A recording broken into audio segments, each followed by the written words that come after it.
You're listening to Jamie Council on the Sports Council.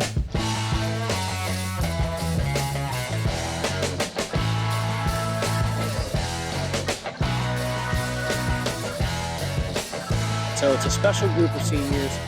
So we really preach a lot about servant leadership here. Hopefully it pays off with the state championship in 4 weeks. The council is now in session. With a personality shaped by being an athlete and a background in mainstream sports media, I found that the stories I was most interested in telling were the ones often overlooked, the ones that might not otherwise be told, the ones that show the intangible and not just the highlight reel. The Sports Council is about highlighting the great, the good, the unique, and everything in between in the Pacific Northwest sports world. I'm Jamie Council. Thanks for joining me. You're listening to the Sports Council on 1340 ESPN, the Tri-Cities leader in sports.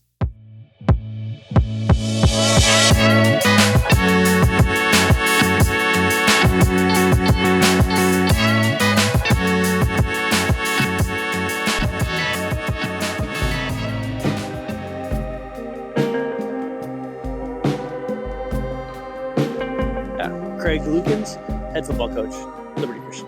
And how long have you been head football coach here at Liberty Christian? This is my 10th season. So you've been doing it for quite a while, lucky number 10. How did you get into coaching here at Liberty Christian? I graduated here in 2005, and then I was the first middle school head coach of our middle school program in 2006, and then I was an assistant football coach for 8 years before taking the head coaching job. And learning the game that is small school, not just small school, but tiny school football, where you don't have a full 11 on the field. You guys play 8-man football. Right. It's a little bit different. So was that something that you had to adjust the game a little bit to get into? Well, that's why I played when I was here in high school. And so I knew it from there. We weren't very good when I was in high school, but I knew the game. And then I just studied a lot, did a lot of assistant coaching. We have had years where we were 11-man. And so we've flipped back and forth numerous times throughout the last 22 years. Right now we're 8-man. In a few years, we'll probably be back to 11-man. That's kind of where we're at. So we're constantly adjusting our philosophies and how we coach and teach and approach the game. So we made the switch. My first year we were 8-man in 2015. We then went 4 years of 11-man. And then right before COVID, we went back to 8-man. And we've been 8-man since for the last 5 seasons. Okay. Yeah. And so then in another 3 seasons, when they reclassify again, the school's growing right now, we will probably be an 11-man team. Yeah, Richland's growing. You guys are getting a new high school in the city of Richland. Yeah, we'll see how that affects everything. A lot of changes in the Tri-Cities. Yeah, definitely. What makes the game of 8-man football different? It's very fast-paced, and if you have a couple of very fast kids, you can be successful. The scores get outlandish a little bit, Yes. and it's for a reason. As you know, at 40 points, the clock starts moving. If you have a 40-point lead, the clock starts moving. And in 8-man football, 40 points could be 5 plays. I mean, you could score on 5 consecutive plays theoretically, and you're right back in the game. We've had other teams in our league who were down 30 points just this year and came back and won games. And so when you see those scores that are 52-0, 60-14, our goal is to hit that 40-point marker, get the clock rolling, so that there's really no possibility of a comeback at that point in time. That's one of the biggest differences between 11-man and 8-man is that 11-man, you get a 3-score lead. That could take a long time to come back from. 8-man, a 3-score lead can be gone very fast. And with that being said, your team this year has gotten up that much. I think the last 4 games of the regular season, the median of those scores was like 75-0. Yeah, we had a good 5-game stretch there where we were shutting teams out. We were getting our young guys a lot of playing time. Our starters for most of those games were out at halftime. We'd pull our starters and let our scout team JV guys get a lot of run. And so we do that intentionally as well. We also like to get that score up so then we can get the young guys in the game, and that helps build our program and build our culture. And they're out here practicing all week, and then they get to a game and they don't play. Well, that's not really fun, right? So we try to get them involved as much as we can, and part of that is putting the game out of reach and then letting them go in. I've talked to other schools that have had lopsided games. And it can also be tough because when you get into postseason, you're facing that Nia Bay, for example, of it being in almost a position of chase is new. Do you see that at all at Liberty Christian? We last 2 years, Nia Bay has knocked us out of the playoffs. That's why I brought up. That's why you brought it up. Sorry, not to rub salt in that wound. So this year we intentionally scheduled Nia Bay for week 2, and we scheduled ACH for week 3. So those are 2 of the top 5 teams in the state, because we wanted to know early, how a tough game is played, and so. Learning from our mistakes of not playing a Nia Bay caliber team, we wanted to get that done with early. And then even though DeSales, the game was out of hand, the play on the field was more physical and closer than people would think. They made some mistakes. They turned the ball over early, and we kind of jumped on it. And then the Pomeroy game last week was really close. That was a 2-point game late into the third quarter. And so that game was really close. In the fourth quarter, we kind of opened it up a little bit. But that was a tough game all the way through. So we appreciate that we had DeSales and then Pomeroy heading into the postseason. And then we were supposed to have a game last week, but it got canceled. The team had to forfeit. They didn't have enough players. So our last 2 games, anyways, were pretty tough opponents from a on the field play. And if you guys win the game this Friday, you could potentially be facing DeSales. That's right, yeah. So they are the 8 seed, and they play Quilcene, who's the 9 seed. And this would be our second time in 3 years playing them in the quarterfinals if we were to play them next weekend. So I have a lot of respect for DeSales head coach Josh Richards. I call him a friend of mine. We're constantly texting about different things. He runs a really good program up there, and so we'd love to see them in the quarters. So we hope they win this next week. And we'd love to see them down here for the quarterfinals. So you mentioned what seed they are, but you guys are the number 1 seed. You have been the favorites all year in the 1B level. Yeah, sort of. I think when we beat Nia Bay in week 2, we maybe became the favorites. Wilbur Creston Keller has been ranked number 1 by a few different sources as well, and they were the state runner-ups last year. They run a really good program as well. And so, right now we're the number 1 seed. We've earned it. We're excited about it. The boys have worked incredibly hard. They're in the weight room almost every day. They love football. They love each other. And these seniors went 4-6 their freshman year. It's not like they've known winning their whole life. Right. And so they know what defeat feels like, and they made it a goal to vie for a state title when they were seniors. And we've come up short the last couple of years. And so this year they've been a little extra dedicated. And so earning that number 1 seed is big because we get home games throughout. And but we also have a target on our back as well, right? Everybody wants to knock off the number 1 seed. So we're going to get every team's best shot for the next 4 weeks, hopefully. So we're going to get into the players on Liberty Christian football, ranked number 1 in the state in 1B. But first, we're going to hear from our sponsors. You're listening to the Sports Council on 1340 ESPN, your Tri-Cities leader in sports. With Thanksgiving season upon us, Krispy Kreme is thankful for our customers. Right now, we're featuring our Thanksgiving pie donuts. Come grab a dozen for your holiday feast. While in store, let us know what you're thankful for and receive a glazed donut for free. And we're still taking fundraising orders, so get yours in now at your local Krispy Kreme, 2805 Dupertail Street in Richland. Come in with a sweet tooth, leave with a smile.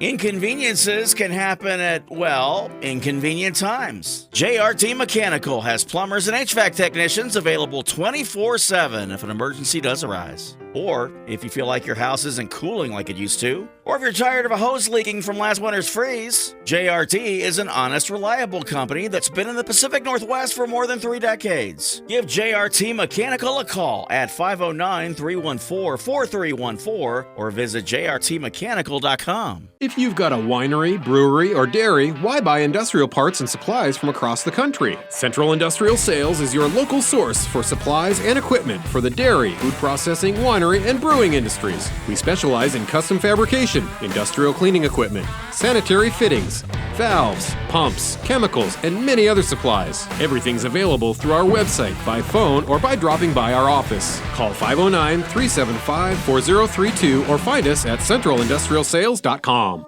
You're listening to Jamie Council on the Sports Council.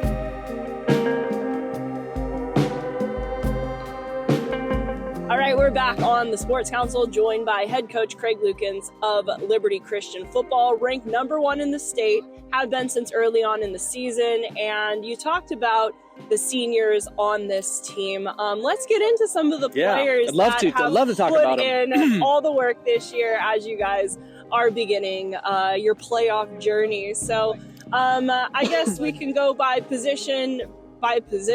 Sure. Let's start with the quarterback position for you guys. Yeah, so our quarterback is Perry Pottle. He's a senior. He's been a 2-year starter. He even started a little bit as a freshman when our starter got hurt, so he's had a lot of experience. Last year, he split time with Trent Ralston, who's our backup. He's a junior. But Perry this year really came into his own.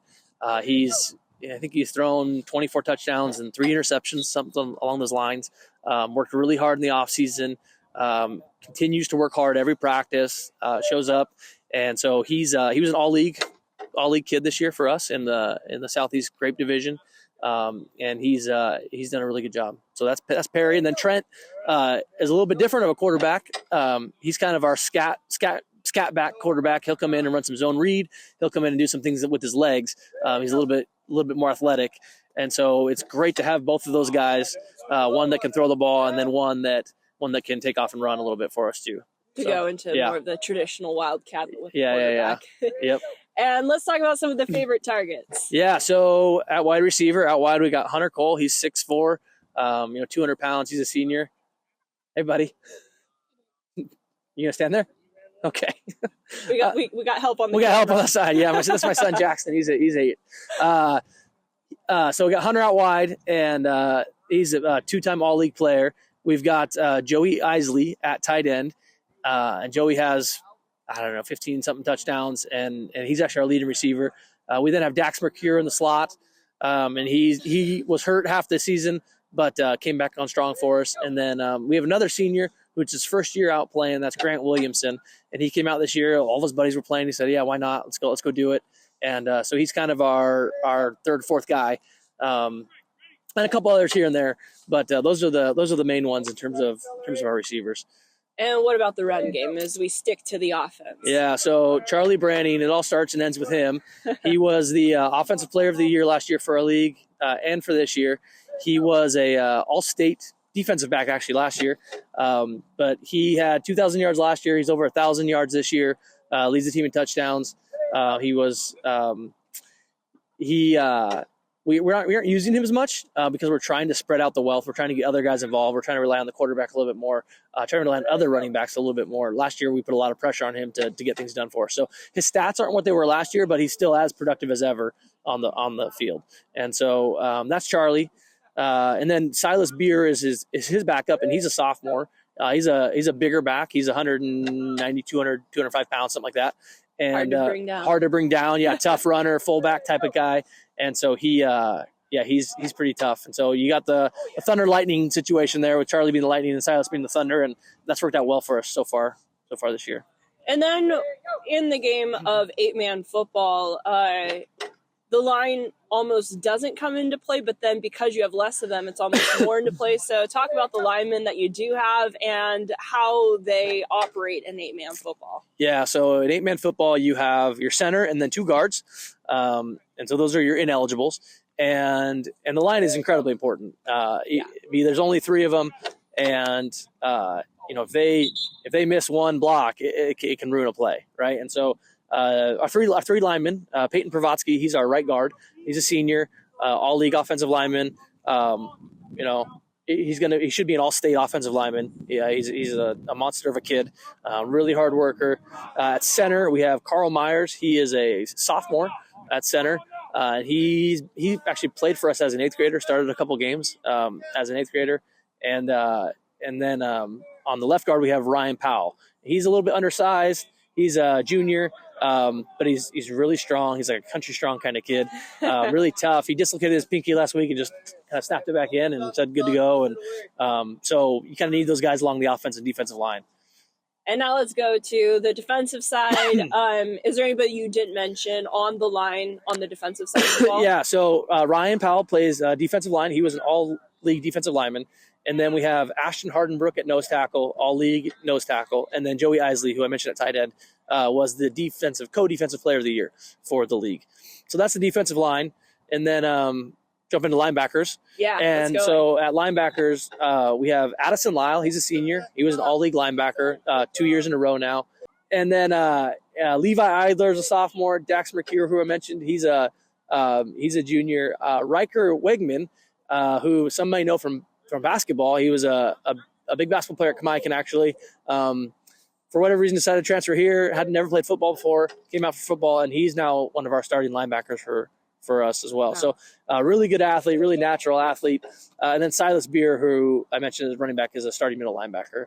And then the last position on defense, because there's only 8, is Charlie Brandon at free safety. And so he was this is his 3rd year in a row being an all-league defensive back. So even as a sophomore, he was an all-league defensive back. So he's been a big part of our offense and our team for a long time now. Yeah, and your defense, and with there only being 8 men on the field, how does that, I guess, change the game of defense? Yeah, you have to really be keen on your assignments in 8-man football, and same with 11-man football. Every coach will tell you that. But in 8-man, if you over pursue too far, or if you miss, you're not gap sound, it just takes one miss and it's a touchdown. And for us, we put Charlie at free safety because he's so incredibly fast that if one of our guys, linebackers, misses a play, he very quickly can chase him down. And we give up very few big plays that way because he's able to make tackles in the defensive backfield fairly frequently. So right now with this group that you have, high hopes, and I feel like you guys have been on the talks of being part of the upper echelon at the 1B, and now you guys are ranked number 1 in the state, but you haven't won a state title since 2012, yes, which was before your time as being head coach. Yep. Yeah, so, yeah, that's absolutely right. I was an assistant coach on that 2012 team. One of my assistant coaches, Tim Coughlin, was a player on that 2012 team. So we know what it feels like to be there and to get there and to win it. We are also coaches. He on the 2014 team that lost to Nia Bay in the state title. Yeah. So we've beat Nia Bay. Won, and then the next year, beat Nia Bay, then lost to Nia Bay, and then they've had our number in the playoffs since then. So we're hopeful this is our year to get back. You know, the kids, again, the players have been working incredibly hard all off season. They've been in the weight room ever since we lost last year in the quarterfinals. We've been discussing what it's going to take to really make that jump, and they've become stronger and faster and more dedicated, and they just put an incredible amount of work in. And then the part that nobody knows because they're not here is that these guys all genuinely love each other. Like we'll have team dinners every Thursday night, and they'll hang out at another parent's house until they get kicked out. Literally, you have to ask them to leave because they just want to hang. They just want to be together. They love hanging out with each other, whether it's a senior or a freshman or whoever it is. They're all inclusive, and they all just kind of bunch up and hang out. And that's not always been the case. And so it's a special group of seniors that make sure the team is really the team, and that they show love to those underclassmen. And so we really preach a lot about servant leadership here. That's one of my big things. And these seniors emulate that, and I think that's part of our success is them being servant leaders and them showing the younger guys what that's about, and hopefully it pays off with the state championship in 4 weeks. Inconveniences can happen at, inconvenient times. JRT Mechanical has plumbers and HVAC technicians available 24/7 if an emergency does arise. Or if you feel like your house isn't cooling like it used to, or if you're tired of a hose leaking from last winter's freeze, JRT is an honest, reliable company that's been in the Pacific Northwest for more than 3 decades. Give JRT Mechanical a call at 509-314-4314 or visit jrtmechanical.com. If you've got a winery, brewery, or dairy, why buy industrial parts and supplies from across the country? Central Industrial Sales is your local source for supplies and equipment for the dairy, food processing, winery, and brewing industries. We specialize in custom fabrication, industrial cleaning equipment, sanitary fittings, valves, pumps, chemicals, and many other supplies. Everything's available through our website, by phone, or by dropping by our office. Call 509-375-4032 or find us at centralindustrialsales.com. With Thanksgiving season upon us, Krispy Kreme is thankful for our customers. Right now, we're featuring our Thanksgiving pie donuts. Come grab a dozen for your holiday feast. While in store, let us know what you're thankful for and receive a glazed donut for free. And we're still taking fundraising orders, so get yours in now at your local Krispy Kreme, 2805 Dupertail Street in Richland. Come in with a sweet tooth, leave with a smile.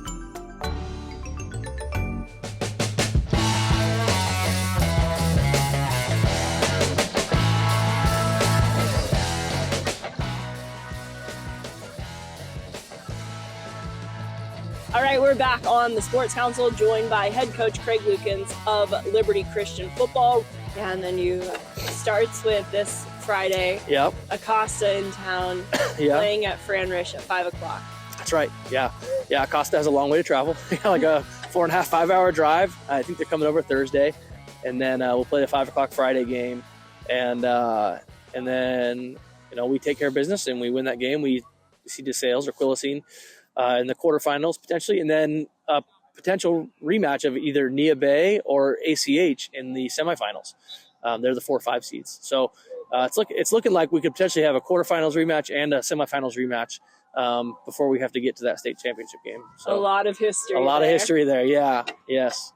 And being in the Tri-Cities, being a 1B school, you guys don't get the name recognition that there's a lot of great football teams in the Tri-Cities that we've seen just how dominant the MCC is, as well as other teams in the surrounding area.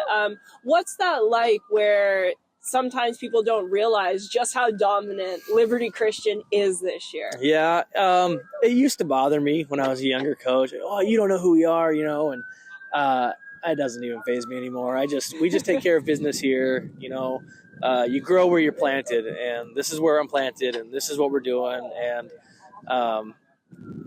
it used to be like, what do you mean you don't know who I am or who we are? And I know all the coaches in the area. Josh and I text all the time. Jelinek and Brett J up at Moses Lake, we're good buddies, and I text with those guys, and those guys know who we are, and they know what we're doing, and I know what our program's about. And so when the general public goes, what's Liberty Christian? I'm like, we're just a private school in Richland. I don't make a big deal about it because that's not what it's about. It's about these guys working hard. It's about our faith. It's about our culture here at the school. And so if somebody doesn't know who we are, I'm happy to tell them, but I don't get offended by it anymore. Yeah. That's a good way to look at it. And there are some tough things to it being a small school. Even when I was talking to you of, okay, where are you practicing? It gets dark pretty early and you guys don't have lights out here. So that's kind of tough being a small school, is that you rely on using other facilities too. Like you're playing your game in the first round this Friday at Fran Rish. Yep. Yeah. So for years we used Hanford High as our home field, their practice field. And that was before they put in the turf. Well, they put in the turf, and now that field's a lot more popular for people to use and rent. And so we don't use Hanford as much. Thankfully, Richland has turf now, and they're gracious enough to let us use it when they're not around. But yeah, even a practice field today, we didn't really have a practice field. So we went out and rented a light, and we're going to see how the lights work and see if we can light up our field a little bit and get as much out of the day as we can. And, what I tell our guys is we can only control what we can control. And if I need to go out and buy lights or rent lights, then we'll go rent some lights and see what we can do. But we can't control, other schools or other fields being used or not used or whatever. And so we just, in everything, we try to make the best of the situation. And that's what we're doing here with rented lights and grass field and everything else. So makes it a little tougher, but it's football at the end of the day. Yeah, it's football. Yeah, we'll be all right. Yeah. Awesome. And this might be putting the cart before the horse, the chicken before it's hatched, all those good sayings.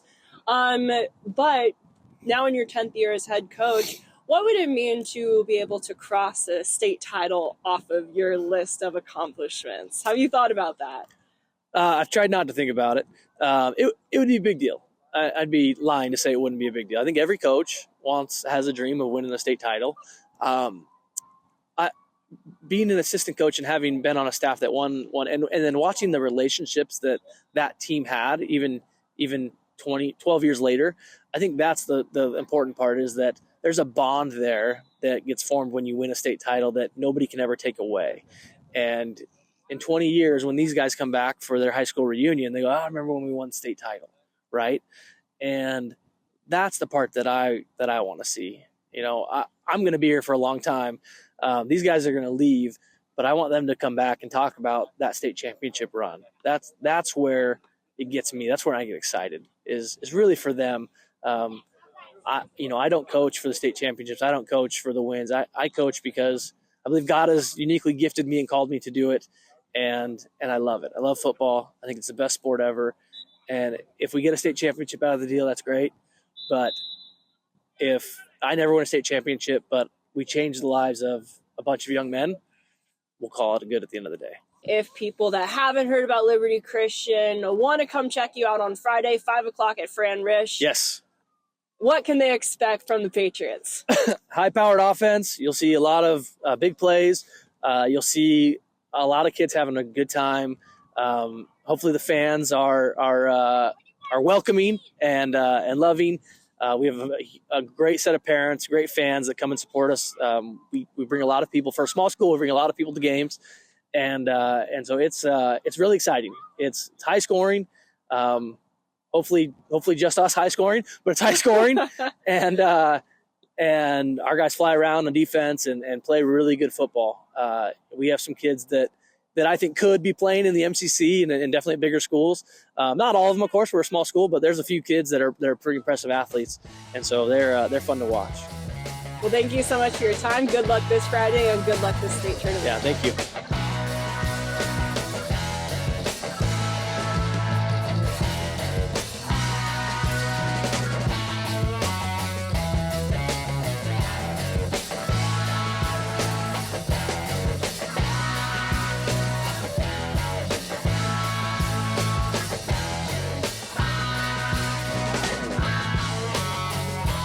Well, that wraps up this week's show of the Sports Council. Thank you for joining me on 1340 ESPN, your Tri-Cities leader in sports. A reminder, the Sports Council happens 4 times a month, 11:30 a.m. on Thursdays. You can listen to the show not just over the airwaves at 11:30 on Thursdays, but also on demand at 1340ESPNradio.com via podcast. Wherever you get your podcasts, just search for the Sports Council, and it's also available via YouTube. So lots of ways to listen to the Sports Council and support our local sports community.